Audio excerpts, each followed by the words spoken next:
जय माता दी दोस्तों। श्री जगदम्बिकाय नमः। ओम ऐं ह्रीं क्लीं चामुण्डाय विद्महे। श्रीमद्देवी भागवत महापुराण पंचम स्कंद अथेकोनविंशो अध्याय। देवताओं द्वारा भगवती की स्तुति। व्यास जी बोले, महिषासुर का संहार देखकर इंद्र आदि प्रधान देवता परम प्रसन्न हुए और वे जगदम्बा की स्तुति करने लगे।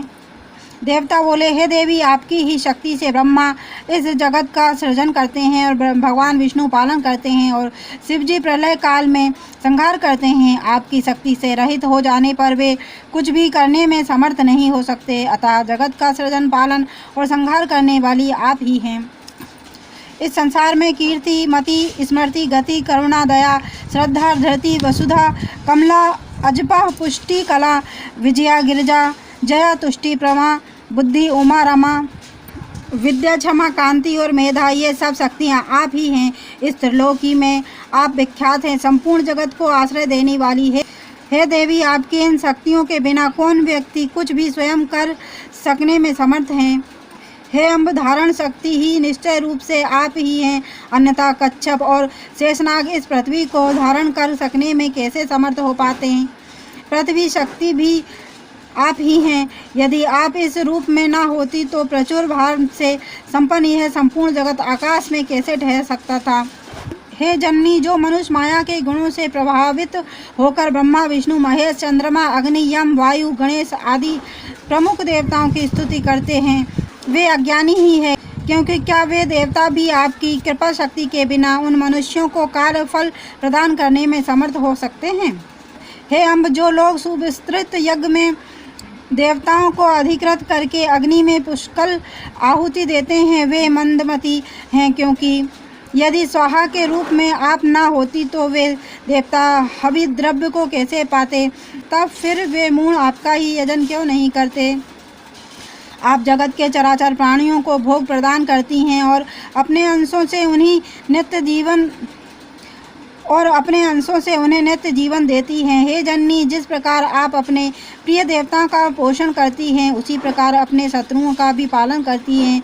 हे माता, बुद्धिमान पुरुष विनोद के लिए उद्यान में लगाए गए वृक्षों से कुछ वृक्षों के फल और पत्तों से रहित हो जाने अथवा उन वृक्षों का रस कड़वा निकल जाने पर भी उन्हें कभी भी नहीं काटते, उसी प्रकार आप भी अपने ही बनाए हुए दैत्यों की भली भांति रक्षा करती हैं। करुणा रस से ओतप्रोत हृदय वाली आप रणभूमि में बाणों द्वारा शत्रुओं का जो संहार करती हैं, वह भी उनका मनोरथ पूर्ण करने के लिए ही होता है, क्योंकि दूसरे जन्म में देवांगनाओं के साथ कीड़ा व्यवहार करने की इच्छा वाला उन्हें जानकर ही आपके द्वारा ऐसा किया जाता है। ऐसा आपका अद्भुत चरित्र है। हे माता, बड़ी विलक्षण बात तो यह है कि विख्यात प्रभावों वाले उन दैत्यों का संहार जो आपके संकल्प मात्र से ही संभव था, इसके लिए आपको अवतार लेना पड़ा। यह शरीर धारण करके आप वास्तव में इसी के सहारे लीला करती हैं, इसमें कोई दूसरा कारण नहीं है। जो मनुष्य इस विकराल कली के उपस्थित होने पर भी आपकी आराधना नहीं करते, अपितु आपके ही द्वारा निर्मित विष्णु, शिव आदि देवताओं की उपासना में तत्पर रहते हैं, वे लोग पुराण धूर्तजन के द्वारा निश्चित रूप से ठग लिए गए हैं। यह जानकर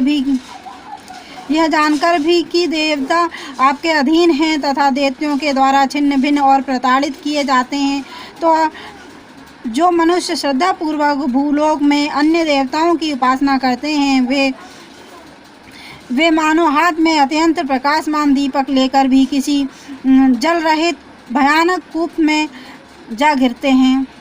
हे माता, आप ही सुखदायिनी विद्या तथा दुखदायिनी अविद्या हैं और आप ही मनुष्यों के जन्म मृत्यु का दुख दूर करने वाली हैं। हे जननी, मोक्ष की कामना करने वाले लोग तो आपकी आराधना करते हैं, किंतु मंदबुद्धि, अज्ञानी तथा विषय भोग परायण मनुष्य आपकी आराधना नहीं करते। ब्रह्मा, विष्णु, महेश तथा अन्य देवतागण आपके शरणदायक चरण कमल की निरंतर उपासना करते हैं, किंतु जो अल्पबुद्धि मनुष्य भ्रमित होकर मन से आपकी आराधना नहीं करते, वे संसार सागर में बार बार गिरते हैं। हे चंडिके, आपके चरण कमल से उत्पन्न हुई धूलि के प्रभाव से ही ब्रह्मा सृष्टि के आरंभ में संपूर्ण भुवन की रचना करते हैं, विष्णु पालन करते हैं और शिव जी संहार करते हैं। इस लोक में जो मनुष्य आपकी उपासना नहीं करते वह इस लोक में जो मनुष्य आपकी उपासना नहीं करता वह अभागा है।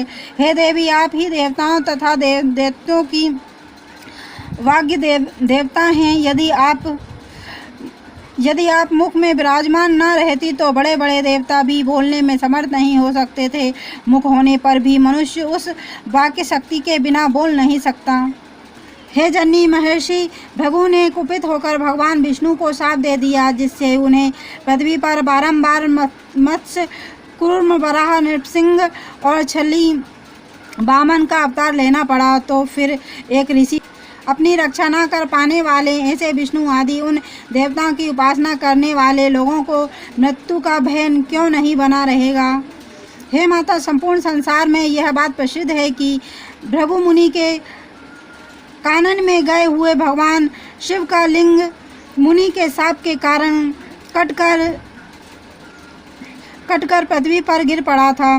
अतः जो मनुष्य पृथ्वी पर उन कपालिंग शिव को ही भजते हैं, उन्हें इस लोक तथा परलोक में भी सुख कैसे प्राप्त हो सकता है। शिव से जो गणों की अधिपति गणेश उत्पन्न हुए हैं, उन गणेश को जो लोग भजते हैं उनकी यह शरणागति व्यर्थ है। हे देवी, वे लोग सभी प्रकार के अभिष्ट फल प्रदान करने वाली तथा सुखपूर्वक आराधनीय आप जगत जननी को नहीं जानते हैं। यह बड़ी विचित्र बात है कि आपने अपने शत्रु दैत्यों पर भी दया करके उन्हें तीक्ष्ण बाणों से रण में मारकर स्वर्गलोक भेज दिया। यदि आप ऐसा न करती तो वे अपने कर्मों के परिणाम स्वरूप प्राप्त होने वाले घोर नरक में बड़े से बड़े दुख और विपत्ति में पड़ जाते। जब ब्रह्मा, विष्णु, महेश आदि देवता भी अहंकार के कारण आपकी महिमा नहीं जानते, तब आपके अमित प्रभाव वाले गुणों से मोहित तुच्छ मनुष्य आपकी महिमा को कैसे जान सकेंगे।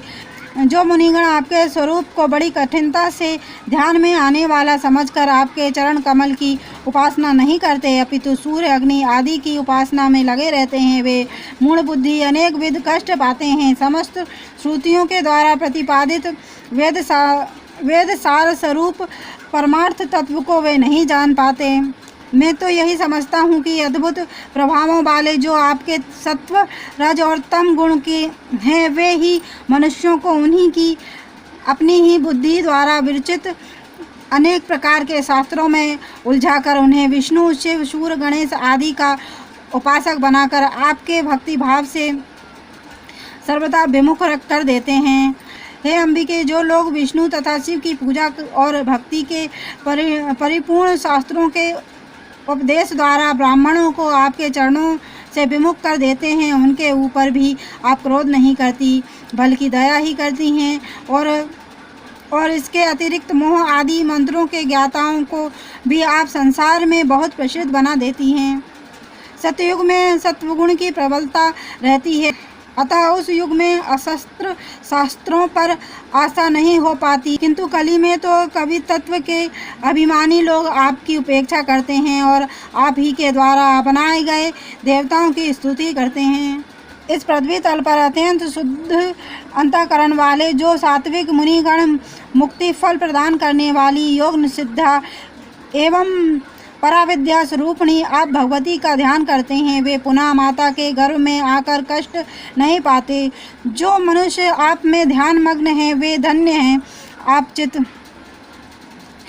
चित्त शक्ति हैं और वही चित्त शक्ति परमात्मा में विद्यमान है, जिसके कारण वे भी नाम और रूप से अभिव्यक्त होकर इस जगत के सृजन, पालन एवं संहार रूपी कार्यों के कर्ताओं के रूप में लोकों में प्रसिद्ध होते हैं। उन परमात्मा के अतिरिक्त दूसरा कौन है जो आपसे रहित होकर अपनी शक्ति से इस जगत का सृजन, पालन और संहार करने में समर्थ हो सकता है।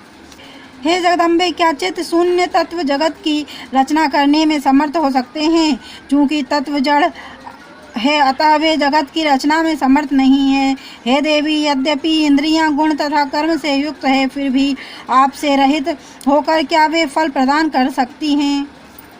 हे माता, यदि आप यज्ञों में स्वाहा के रूप में निमित्त न बनती तो क्या देवतागण उन यज्ञों में मुनियों के द्वारा विधिवत प्रदत्त आहुति रूप यज्ञ भाग प्राप्त करते। अतः यह निश्चित हो गया है कि आप ही विश्व का पालन करती हैं। सृष्टि के प्रारंभ में इस संपूर्ण जगत की रचना आपने ही की है। आप ही विष्णु, शिव आदि प्रमुख देवता तथा दिग्पालों की रक्षा करती हैं और प्रलय काल में आप ही संपूर्ण विश्व को अपने में विलीन कर लेती हैं। हे देवी, जब ब्रह्मा आदि देवता भी आपके आद्य चरित्र को नहीं जान पाते, तब मंद भाग्य हम देवता उसे कैसे जान सकते हैं। हे माता, आपने महिष का रूप धारण करने वाले अत्यंत उग्र असुर का वध करके इस देव समुदाय की रक्षा की है। हे जननी, जब वेद भी यथार्थ रूप से आपकी गति को नहीं जान पाते, तब हम मंदबुद्धि देवता उसे कैसे जान सकते हैं। हम कैसे आपकी स्तुति करें। विख्यात प्रभाव वाली हे जननी, आपने जगत में महान कार्य किया है, जो कि आपने संसार के अचिंत्य कंटक स्वरूप हमारे शत्रु दुरात्मा महिषासुर का वध कर दिया। ऐसा करके आपने संपूर्ण लोकों में अपनी कीर्ति स्थापित कर दी है। अब आप सारे संसार पर अनुग्रह करें और हमारी रक्षा करें। व्यास जी बोले, इस प्रकार देवताओं के स्तुति करने पर देवी के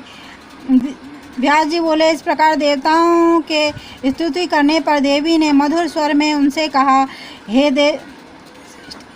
श्रेष्ठ देवतागण, इसके अतिरिक्त भी कोई दुस्साध्य कार्य हो तो उसे आप लोग बता दीजिए। जब आप देवताओं के सामने कोई महान दुस्साध्य कार्य उपस्थित हो, तब आप लोग मेरा स्मरण कीजिएगा।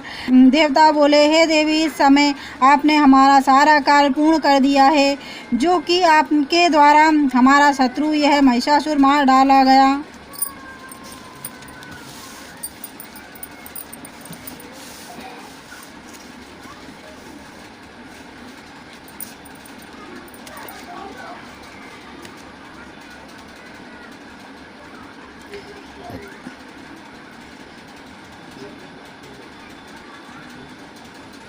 हे अम्ब, हे जगत जननी, अब आप हमारे मन में अपने प्रति ऐसी अविचल भक्ति स्थापित कीजिए कि हम सदा आपके चरण कमल का स्मरण करते रहें। माता ही अपनी संतान के हजारों अपराध सह सकती है। ऐसा समझकर लोग जगत की उत्पत्ति स्वरूपा भगवती की उपासना क्यों नहीं करते। इस देह रूपी वृक्ष पर जीवात्मा और परमात्मा रूपी दो पक्षी रहते हैं। उन दोनों में सर्वदा मित्रता बनी रहती है, किंतु उनका तीसरा सखा ऐसा कोई भी नहीं है जो अपराध को सह सके।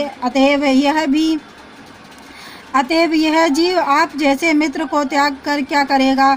देवताओं और मानवों की योनि में वह प्राणी पापी, मंदभागी और अधम है, जो अत्यंत दुर्लभ देह पाकर भी आपका स्मरण नहीं करता।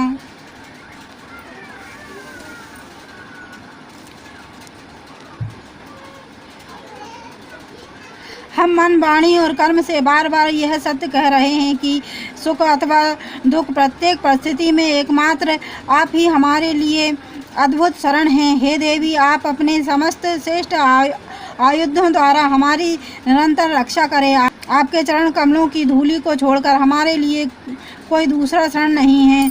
व्यास जी बोले, इस प्रकार देवताओं की स्तुति करने पर भगवती जगदम्बा वहीं अंतर्ध्यान हो गई। तब उन्हें अंतर्हित देखकर देवता बड़े विस्मय में पड़ गए। इति श्रीमद्देवी भागवते महापुराणे अष्टादशसहस्रस्यां संहितां पंचम स्कंधे देवी सांत्वनम नामेको विंशो अध्याय। और देवी भागवत की महिमा सुनना अगर आपको पसंद है तो चैनल को लाइक एंड सब्सक्राइब करें। धन्यवाद।